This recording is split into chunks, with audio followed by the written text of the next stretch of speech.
This Hollywood you're talking about, this CW gear.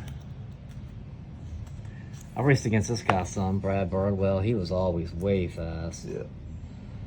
Oh, I just remember seeing the back of his butt. Never got in front of that kid. California kid, Schofield. PK, Ripper himself, Perry Kramer.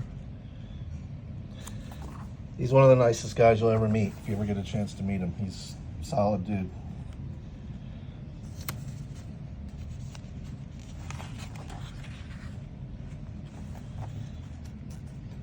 Is that Rich Farside? Yeah.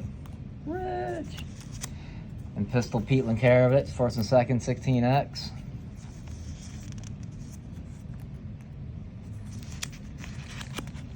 I don't really have many good memories of the ABA Grands. I never really had any success. Remember the last one I raced, I had broken my collarbone at the NBL Grands, and like a month or two later I had to race the ABA Grands with a not with the bum shoulder, totally healed collarbone. Here's the pros. To be AA then is now the elite level now. Got Brian, Brent, Rod Beckering, Joe, I'm going to probably butcher a name, but Bomar. Oh, Bomber. Bomber? Yeah. Joe Bomber, should have known that. Yeah, Nebraska. Say the way it's spelled. Nebraska. Yeah. Jeff Rumner. Yeah, he's from Oklahoma. Steve Shobert. Shobert, yeah. Toby. Yeah. Everybody knows Toby Henderson. Yeah. Greg Grubbs. Greg Grubbs. Another Nebraska guy. So we had two Nebraskas. What, two California guys? Brent and Brian? Were they California guys? NorCal, Brent and Brian. Rod Beckering, SoCal. Joe Baumert, Nebraska. Rumor, Oklahoma. Shobert, I think he was California. Toby, California, and Greg Grubbs, Nebraska. So let's see, am I in here? No. Big old fail. I wonder if that can't be the same Fred Hill. From local here? He was younger. He had to be younger, more than a year younger than me. Because remember Fred Hill? We had a. I do remember Fred Hill. Yeah. Yeah, but I don't. It's got to be a different guy. But yeah, of course, Richie Anderson won. If Richie Anderson was at a race, then you were racing for second. It sucked, but the guy dominated. Yeah, he was a beast, man. He was definitely he either won or wrecked. And he would still win even after a wreck sometimes. He would come back and beat everybody after a wreck. I don't want to say I beat him, but I finished ahead of him a couple times, and it's probably because he crashed. The guy was a monster. Highlight reel. Yeah. So, but yeah. Cool.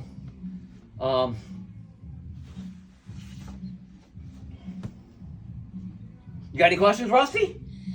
What's the big difference between like ABA and NBL? So ABA, they ran what they called the transfer system. So they would run 3 motos, and they would take like the first moto.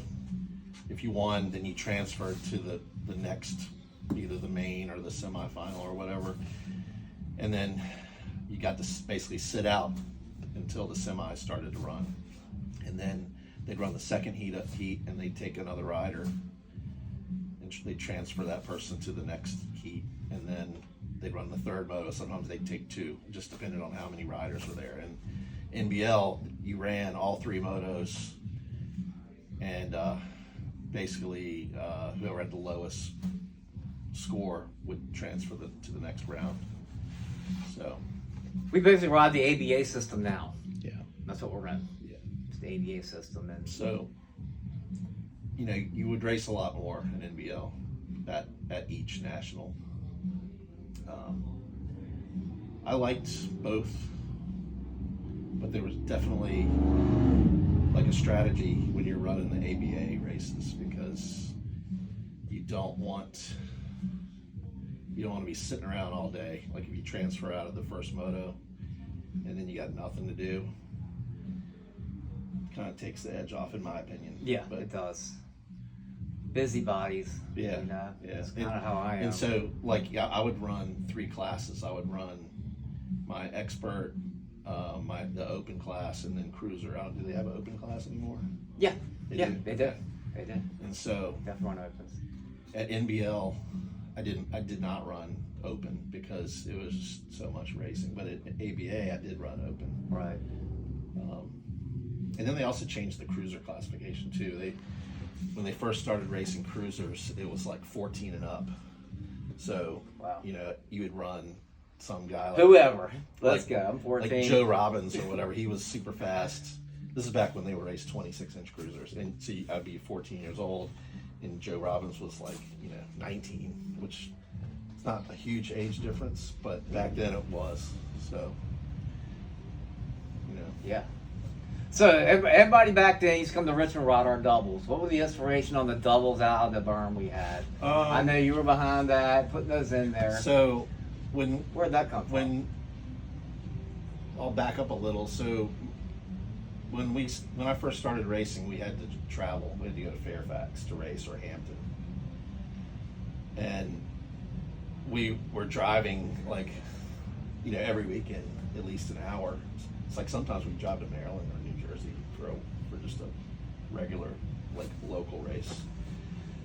So my dad decided to try to find a place to build a track, and he was able to find this land that the Richmond Motorcycle Club used to own, where they had a flat track, and they weren't racing there anymore, and so he was able to rent the track for basically what the real estate taxes were every year. So it was pretty cheap, and once he secured the land, he was like, "Why don't you design a track?" And I'm like, "Okay." So my whole idea was, let's have a track that'll prepare people for a national, because the national tracks were always the hardest tracks. Definitely. So let's put in obstacles that I would see at nationals, like the big doubles, or the what we call the moonwalker whoops, or whatever Yeah, we we call had them. the whoops would be high on one Yeah. side, high on the other side, and Yeah, it was gnarly. Yeah. It was and then like That's the, cool. the step up, a jump, big and- step up. Yeah, so we had a lot. I won't say a lot. We had some parents complain because it was too tough, but most of the parents and the kids were fine with it. And when the local guys would go to a national, they could hold their own. So I think Richmond attracted a pretty good cross section of racers. We had a lot of out of town people showing up to race. which We had was two fun. brothers from Maryland used to come down. One's now a Hall of Famer. I'm not gonna say who it was, but yeah, he used to come down here and race against us. Alan? He's not Hall of Fame. His brother is Oh, his brother? Okay. Brian Foster. He's come around Richmond. Yep. So he was Funny thing, I didn't know that those guys were from Maryland Yeah. until Dirty Fest back in April, and I was talking to Alan, and he was like, "Yeah, we're from Maryland. We raced all those tracks." I was like, "Damn, I had no idea." He was like, he was a little guy though. Yeah. It's kind of cool to find out. I got to run Brian. He was my age. So I got to run against Brian Yeah. pretty frequently. Yeah, Then we got to go shred the doubles. That was what Yeah. we lived Or for, man. really, Let's go ride the doubles. We have a season here on the East Coast that they don't have in California. You can race year round in California, almost daily, at least back then in the 80s. Like I remember when I would go out there in the summer, we could race every single evening, and then potentially 3 times on Saturday and 3 times on Sunday. Wow. And back on the East Coast, we were lucky to race once a weekend. Right. So when you hear about guys from the East Coast that were able to compete and beat the West Coast guys, it's It's amazing. pretty cool. That because if we're not in Florida, like racing shuts down Right. in what, November? November. Yeah, Yeah. until like March. Till springtime, till the Easter. Yeah, there time, would be basically, some yeah. indoor races. Like we would go to the Jersey City Armory. They would have a big race up there on the wooden floors and with wooden jumps. Tires and cones set out for your burns Yeah, and yeah, turns. and you know that's what we had to do if we Was wanted there a to- starting gate then? Yeah, oh yeah. There was a starting gate. Probably manual. But it was Manual gate, I'm sure. Yeah, They have like a little click button on it. or- everything was manual back then. Yeah. Where were you first time you rode electric gate? Oh, What was your first electric gate? Like with the lights and Yeah, with everything. the lights and the noise, all the bells and Jeez. whistles. I honestly don't remember. It was probably some NBL race, but they used to. They didn't used to do the random start thing they do now. Right. Like ABA started doing that because, if I remember right, Ronnie Anderson used to jump the gate, and so they implemented the random start thing where they would have. I think they used to do like a red light and then a green light, and then anytime after the green light, the gate would drop, and it was never there was no cadence or anything. You just had to wait for the gate to drop. Yeah. So, and I don't know how many lights they have now, like 4. It was 2 then, now they're 4. 4, Yep. okay. Yep. Yeah, so I remember Hampton getting the first electric gate in our state. And that was my first Yeah. electric gate. Was down at the Hampton Supertrack, Yeah. like maybe 83, yeah. 84 I raced. timeframe. So that sounds about right. I raced like a couple races where like one race was just a flag. A flag. And that was, Let's go! that was in Norfolk. There was a track in a park in Norfolk, and they had a flag. And then there was another track where they had the like rubber band, like the surgical tubing with the little flag on the end of it, and they would pull it across in Let front of go. everybody and let go. Just hope you're not the last person the over guy, there the and guy get that snapped. hit in the face. Which we do that at Dirty Fest. At Dirty Fest? So we have like a pre like 77 class. I can't remember exactly what it is. And so if the classes, if it was a class where they raced with a rubber band, then we started with a rubber band. That's cool. Yeah. Man, So, that'd be way cool. yeah. Yeah. It's He's progressed, fighting man. Yeah, definitely progressed.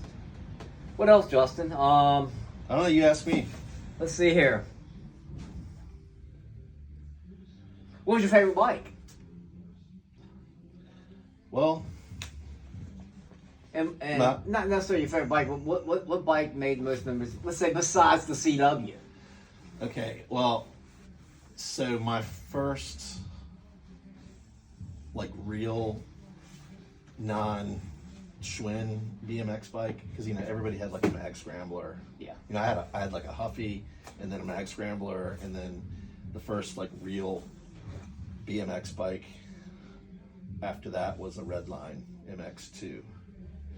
And I remember seeing it. Man, I wish we could find a picture of it in the magazine. What year? I don't know, but 81, 82? something like It's that. gotta Maybe. be. It would definitely be in a BMX action. It could be in here. I'll It's talk an while I 80. look for it. Yeah. But I saw a picture of it in a magazine, and it was blue with gold components, and I'm a sucker for blue, so I was like, yeah, I gotta have it. And you know, my parents weren't. No, that's not it. We weren't wealthy people. You know, we weren't poor or anything, but it wasn't like, you know, it wasn't like they were going to go out and buy me a new bike whenever I wanted it. So it ended up being like a Christmas present. And I think my dad got it at Freewheeling Bike Shop down in Virginia Beach. I have no idea if they're still around or not. But Yeah. Freewheeling still around. you know what? It wasn't Freewheeling.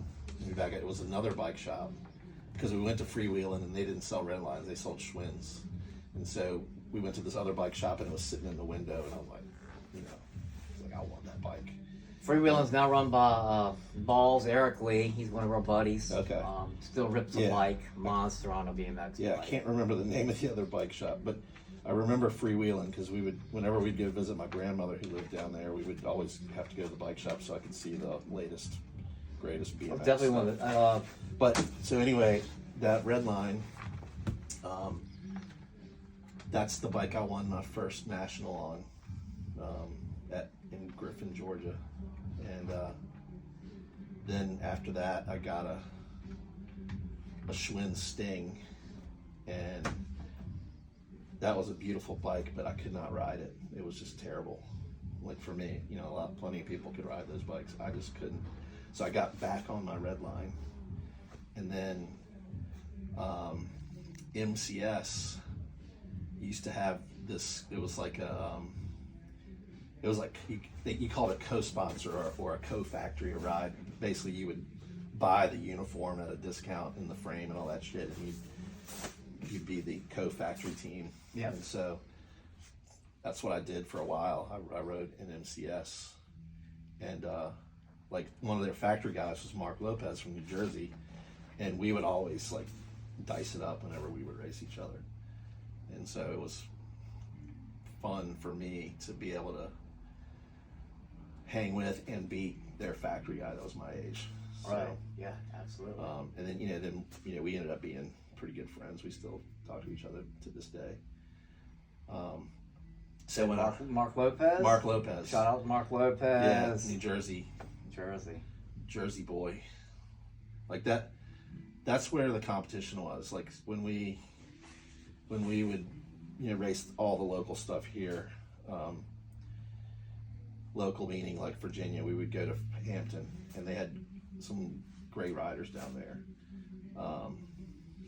Like one of the guys that I raced down there, I'm still good friends with him today, and we always bust each other's balls. Jeff Reed.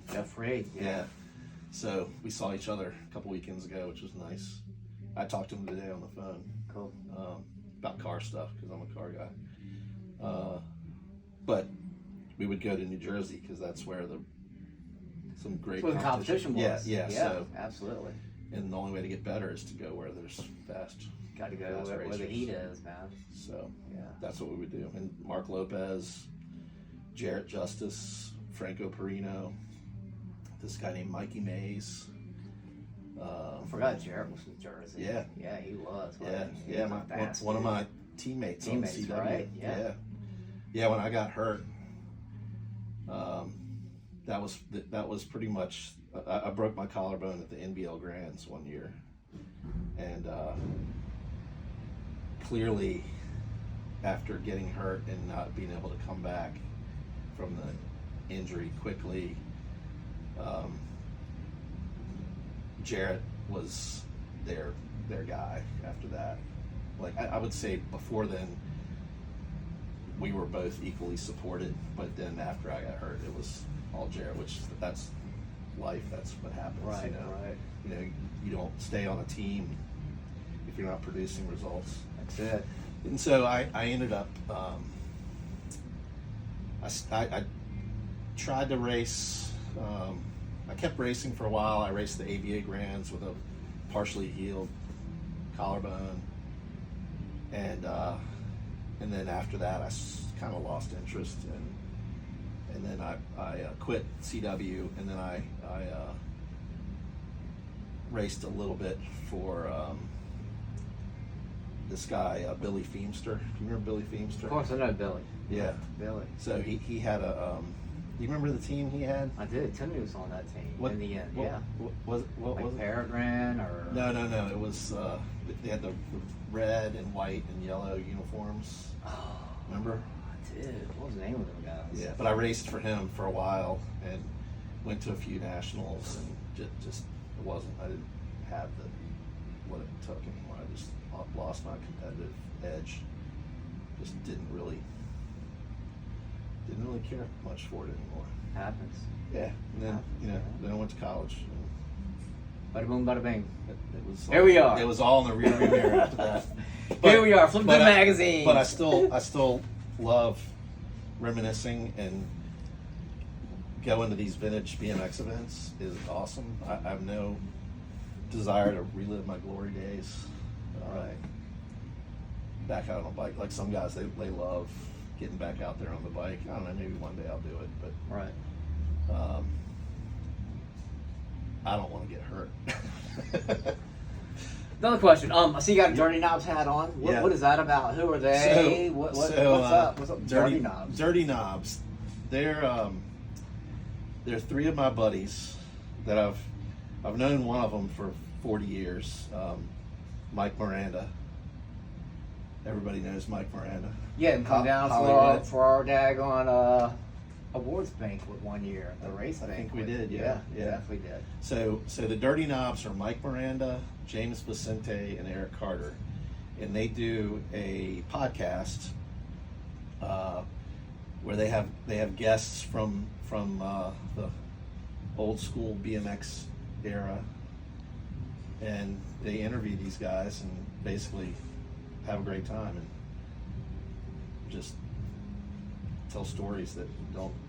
They need to be told. They haven't been told. They need to be told. Kind of like you today, telling these stories. So man. I'm the production manager for Dirty Fests, which is the event that we run in Temecula, California, which is a vintage BMX race, swap meet, bike show, party, time machine. Time machine. And we had our first event last year in April. Our second event is going to be next year. We haven't come up with a date yet. We're close to announcing that. But it's going to be in Temecula, California. At there's a KOA campground there. That's the largest campground in the country. There's 30 miles of mountain bike trails. Eric Carter, who's one of our Dirty Knobs guys, he builds the track, which is an old school downhill BMX track. And that's where he works. It's called Velocity Bike Park. Yep. And Famous bike park too, Velocity is Yeah. very famous. and then James is one of Mike's best friends and was his best man at his wedding. And they met at Woodward BMX camp in Pennsylvania in the 80s. So, I've known Mike for 40 years. I haven't known James or Eric that long, even though all four of us were on CW at one time or another. So technically we were teammates. Yeah, I guess teammates, you were, yeah. right. Yeah. So, but yeah, check out the Dirty Knobs podcast. Where do you find the podcast from Dirty Knobs? You can watch it on YouTube. On YouTube? Because they do a video, and it's on Spotify and I don't know. All the other typical platforms. Just search for Dirty Knobs podcast. Cool. Yeah. And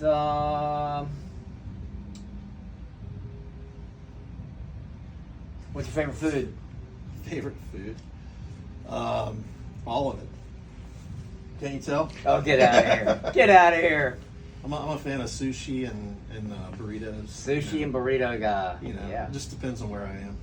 Yeah. Cool. When I was at Frogtown in September, I think I ate tacos and burritos for like 5 days straight, so I was really sick of that shit for a while. Yeah. But if you ever get a chance to go to any of those events, Dirty Fests, the Texas Classic BMX Days, or Frogtown, like, you gotta go. It's worth it. I fly from Virginia to go out there, and it's worth it. It's like 3 days, Right.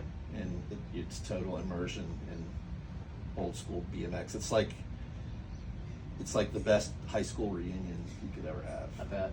Except it's all your BMX buddies. Yeah. Not these people from high school you never talk to. Yeah. Facebook here and there, Yeah, right? Oh, yeah, I like that. Yeah. So, and like for me, being able to talk to guys like Stu Thompson, Perry Kramer, Toby Anderson, guys that like I idolize, like John Cruz, he's like my favorite. Being able to talk to those guys and shoot the shit with guys you idolized as a kid is pretty awesome. Right. Yeah. That is awesome. And they're just normal guys like all of us, Yeah. except they're older now. He's just older. Yeah. Definitely a little bit older, maybe a little bit grayer. But still got that BMX on the brain always. Yeah, I know. Always on the brain. Whenever I come down here, I'm like, I need to get another bike. Hell yeah. Have to get you to build me one. Got to. Yeah, got to be chrome molly though. It'd be chrome No, molly. that'll live. Yeah, I don't ride that Bullshit. stuff. No. I'm on the traditional BMX. Yeah. So, definitely. Got a weight limit? Might No. need a heavy duty No, one. no. You'd be alright. All right. You'd be way alright. Way good. Well, thank you, Justin, for coming out today. Yeah, no Doing problem. the walk up to the Grands, man. Always good to see you. You know? BMX wouldn't be the same if I didn't have Justin, who stepped into our lives and kind of took me and my brothers under his arm and There are a lot of led kids, us down man. a crazy path, man. That's all I can say, man. A lot of kids were like you, like your neighbor Courtney Like Courtney. Cormier and Fred Hill, Jimmy Potts, Scott Moore, like all of those Marty Blankenship. Yep, Marty. I can't even think of all the guys that we met out there at the track. Got John McNeil. Another Yeah. local guy. John McNeil, who's probably the first factory rider in Virginia. Wow. Because he was on Hutch. He was a Hutch rider. Yeah. And coincidentally, we lived on the same street, like 6 houses away from each other, and we share the same birthday, except a few years apart, which is odd. But, I never knew that. We used to travel to races. Never knew that. Yeah, we traveled to races together, and he picked up a factory Hutch ride, and then shortly thereafter, I got on CW. Wow. So Yeah, we still see John. John's still got a bike. yeah, except John's like this tall He's now, like and he used to be this real tall. tall guy. Yeah, and John was always a phenomenal jumper. Yeah. Yeah, a lot of inspiration came from John. I do know that from me. Do know that. The Yeah. youngest guy I ever saw do O'Leary. Yeah.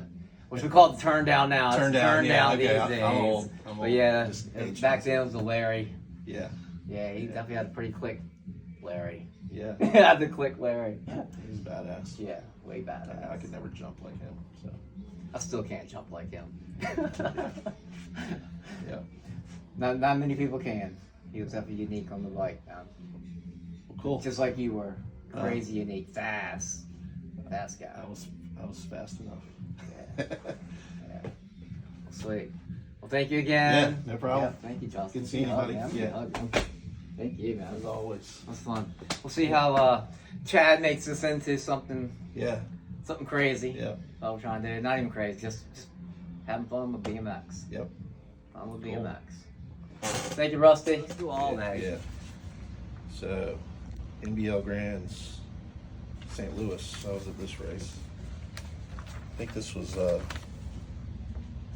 This might have been my second Grands, maybe. I don't remember. Second Grand. So where was your first Grands?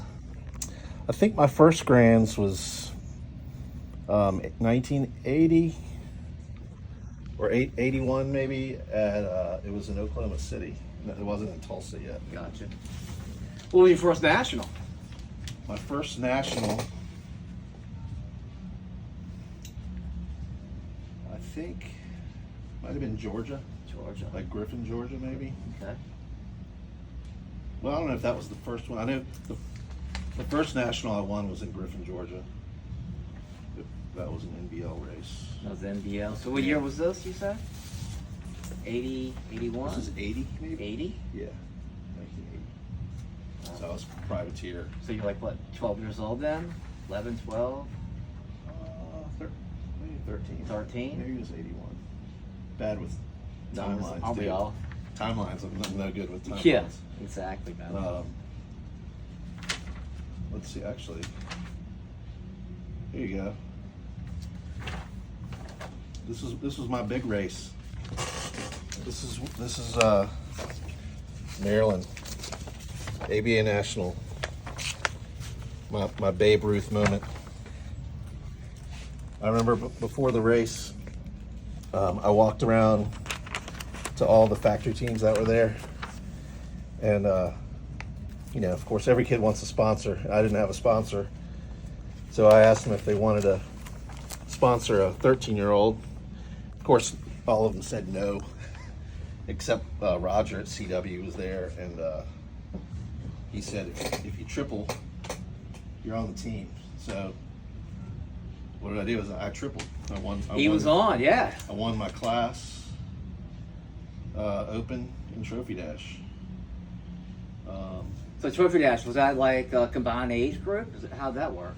Yeah, so Trophy Dash was 13, 14 Trophy Dash. So if you won 13 novice, expert, 14 novice, expert, or you won the open, you'd get put in the Trophy Dash. It's a pretty cool. So yeah, so they used to have Trophy Dashes back then. That's cool. And so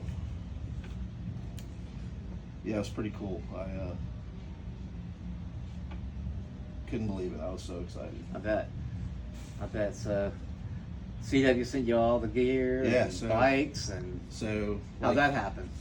like the next week or so, I got well, actually at the race he gave me a jersey.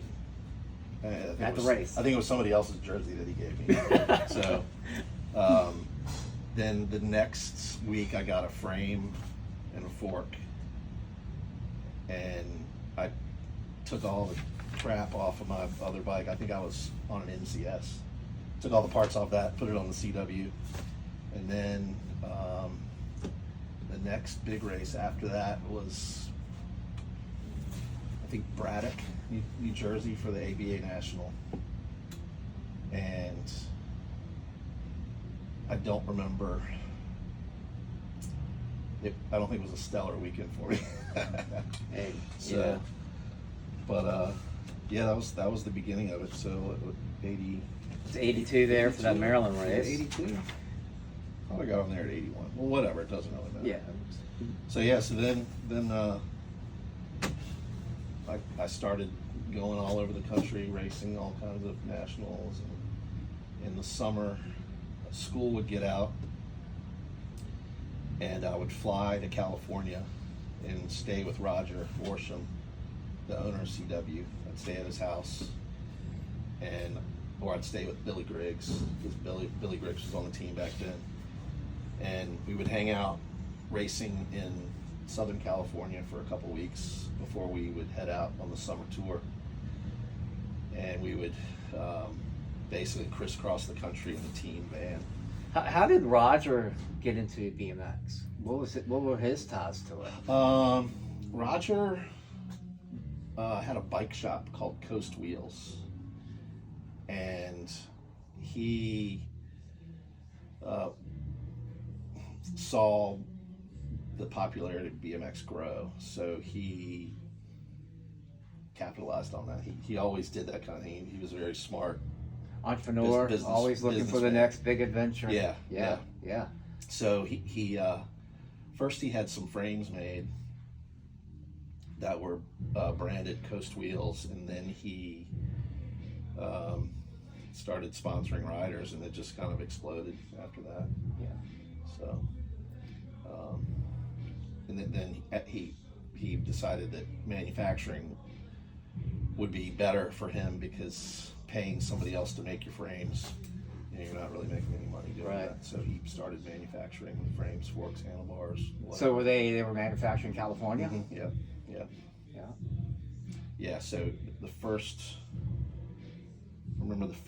factory was in Brea, California. Brea.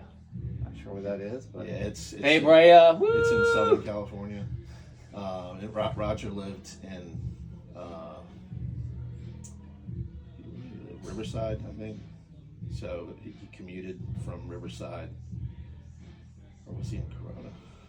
It was a commute. I remember riding to work with him in his car with his Quite a little hike, huh? Yeah, with his dog, his Cocker Spaniel. And then I would work at the factory like for maybe a week, just doing whatever, packing boxes. Roger's brother worked there too. He was a machinist, and I would help him. So it was kind of a cool thing to be able to see how they made the So you were bikes. actually working at the manufacturing plant where the bikes were being made. Right. Yeah, I was produced. like maybe 13 or 14, and it was just, I'd go to work with him, and he'd keep me busy doing stuff. So I wouldn't say I was working, but How long did it take for the bikes back then to get from coast to coast? like from California From to, raw- let's from say, to raw- Virginia. To you. raw tubing to You. me, Just for once it's already tubed up in there. I don't Once you get in the know. box. I have no idea. What do you think? A month? I have no idea. 3 weeks? I have no Snail idea. mail? Any input out there I anywhere? have no idea. I know that I'm friends with one of the guys that was a welder there still. Oh, cool. And I can't remember if he would get paid like maybe $2 a frame to weld all the pieces together or something like that. It was like, when you think about it, it seemed like nothing, but it was 1980 Right. or something. What, how many frames he did an hour? Or was it, I need money this week. You're good. Let's He- go. He John, his name's John Severin. He cranked them out, so Right. he could tell you. Was he the one who welded the Z frame? Or do you know I'm that? sure he did, but the whole story on that's kind of mysterious. So I don't know. Everybody wants to know the mysterious story if there's one to be told on the Z frame, like the, you know? the phase one, and, Phase one. and Holt's design and all that kind of stuff. I don't know. I have no idea. So Ask me a I question. know You lies, right? I know I broke a bunch of them. Yeah, right. So I have one, but it's not one of the ones I had when I rode. I bought it from a friend of mine. Cool. But yeah. So it's Grands Week this week. We brought Justin in. Yeah, This is a lead up Grands. to the Grands. We're trying to get a just a new vibe on the internet here, Well, man. Let's go back in time. We're going to flip through one of these '80s magazines Yeah. here. Well, but back in my day, we had the ABA Grands, the NBL Grands, the NBA Grands, and I'm sure there was a couple other Grands. There were. We did it. The first one we believe Yeah. was the '77 Grands. Yeah. And that was the NBA one. Okay. Yeah. So I never raced NBA because they sort of kind of went out of business or were bought out by NBL back when I was starting. But I raced the ABA Grands and the NBL Grands every year. What I remember about the ABA Grands, my very first one was 1981. I can't remember for sure, but track was very intimidating. Like the biggest, steepest starting hill I've ever seen. Like 1981. I think so. Is that Oklahoma maybe? Oklahoma City. Didn't guess right. Yeah, I don't.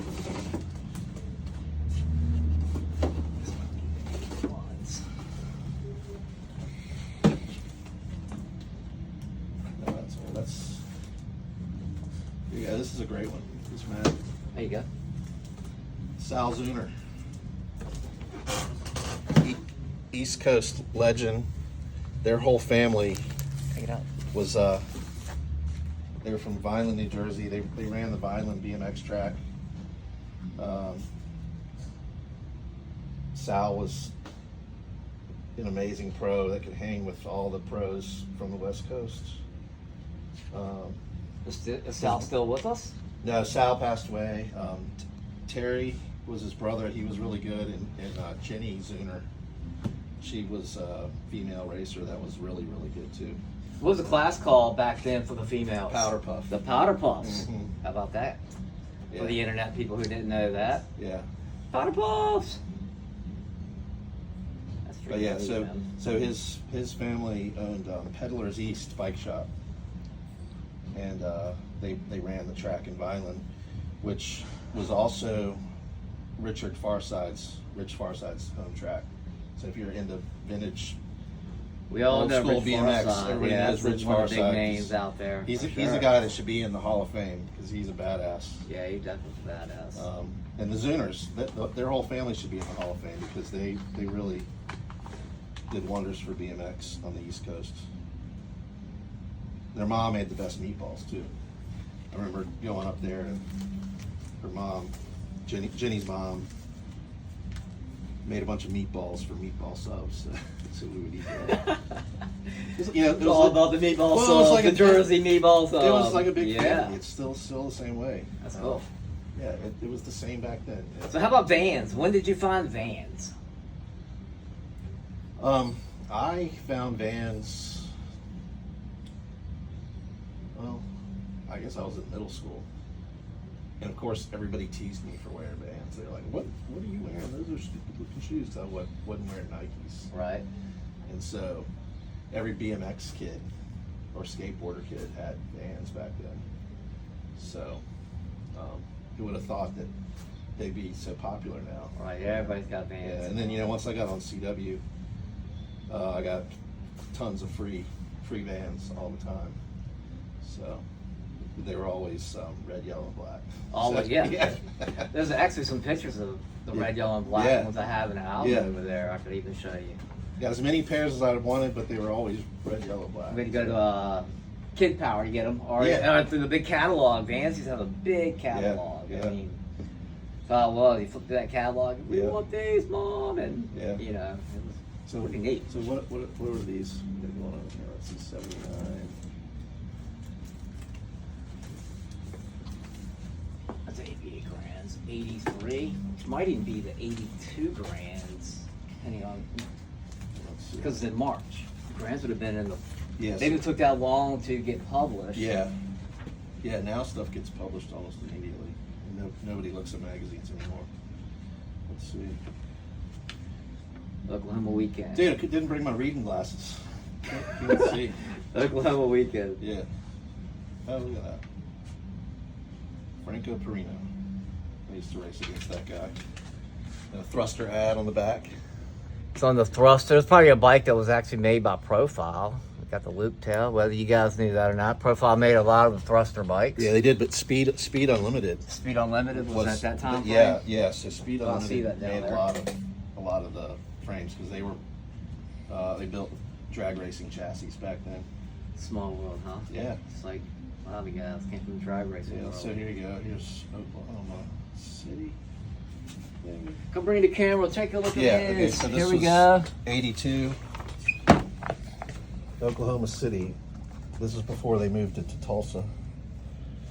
This kid right here, he was way fast. He probably still fast. He got on a bike. He probably should ride. Steve Yeah, he Veltman. is. Fast guy. Way fast guy. Brian's still fast. He was at Dirty Fest. He's definitely. He hopped on his cruiser and it was like 1983 again. I bet. 1 foot hanging off. Right. You know. Right. And yeah, it was cool, man. I mean, I miss it. That's a big thing about me Yeah. racing now. Is it makes me feel like a kid again. So Yeah. it's cool. Yeah, it's completely different though. Like different sport. Yeah, altogether. yeah, completely, man. I remember when it went into the Olympics, I was watching, just watching the clips of it. Yeah. And I was like, man, these guys aren't jumping much. They're just like riding over everything, Right, It was right. like they were pumping through everything. But back, Yeah. back when in the '80s, man, it's like you tried to jump everything you could. That Yeah, was it like, was all about getting there.